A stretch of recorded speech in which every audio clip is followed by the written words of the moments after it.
मैं वो रात कभी नहीं भूल सकता। जिस पिज़्ज़ा शॉप में मैं काम करता हूँ वहाँ पे मेरी शिफ्ट ख़त्म हो चुकी थी।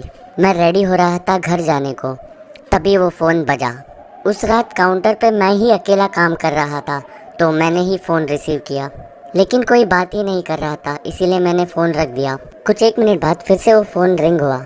मैंने फ़ोन रिसीव किया, तभी भी साइलेंस ही था। मैं फ़ोन फिर से रखने ही वाला था, तब मैंने एक कोल्ड और वीक साउंड सुनी फ़ोन से। वो आवाज़ किसी ओल्डर वूमन की थी।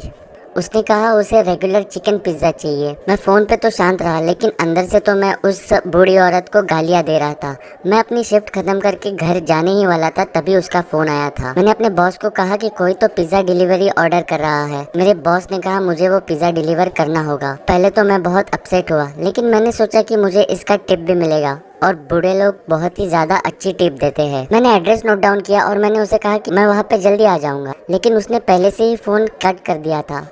वो काफ़ी स्ट्रेंज था और रूड था। मेरे बॉस ने मुझे डिलीवरी के बाद घर जाने को कहा, क्योंकि वापस आने तक तो पिज़्ज़ा शॉप बंद हो चुका होगा। तो कुछ 11 बजने से थोड़ी देर पहले ही मैं अपनी गाड़ी में बैठा और पिज़्ज़ा डिलीवरी करने के लिए निकल गया। दिए हुए घर का एड्रेस काफ़ी शांत जगह पे था।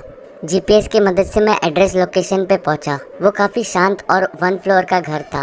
मैंने पिज़्ज़ा उठाया और घर की तरफ चल पड़ा। वो घर की सभी लाइटें बंद थी। मैंने बेल रिंग की, इसी होप में कि दिया हुआ एड्रेस गलत ना हो, लेकिन रिंग को किसी ने आंसर नहीं किया। मैंने फिर से डोरबेल रिंग की, लेकिन अभी भी किसी ने आंसर नहीं दिया था। मैं अभी वहाँ से निकलने ही वाला था, तभी मैंने अपना सर राइट साइड में घुमाया और मैंने देखा कि वहाँ पे खिड़की पे कोई खड़ा है। मैं पहले तो काफ़ी डर गया, फिर पीछे हुआ, फिर उसके बाद मैं इवेंचुअली उस खिड़की के पास गया उस इंसान को देखने।